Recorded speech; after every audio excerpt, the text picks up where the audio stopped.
In a time when Chinese immigrants in America face discrimination in all walks of life simply because of their race, author Edith Maude Eaton channeled the power of the pen to help make positive change.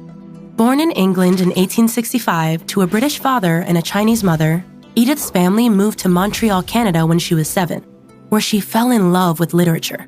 At 18, she took a job as a stenographer, but her true passion was writing. A versatile and skilled author, Edith published humorous essays, short stories, and even investigative articles, which caught the attention of editors at the Montreal Witness, who hired her to report on the Chinese community in the city.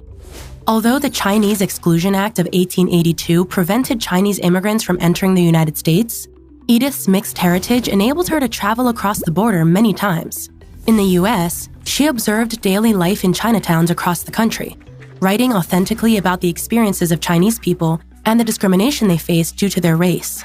She compiled many of these experiences into short stories, which she published under the Cantonese pen name Sui Sin Far, a childhood nickname meaning narcissus flower. These stories gave a voice to the Chinese immigrant community, and crucially, educated white audiences about the realities of racial prejudice, xenophobia, and sexism in the U.S.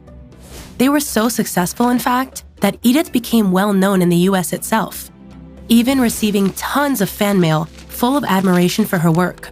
She began to write for national magazines, and in 1912 published another short story collection, Mrs. Spring Fragrance. It explores the balance between Chinese customs and American culture in Chinese immigrant lives, and was one of the first fiction books published by a woman of Chinese descent in English in U.S. history.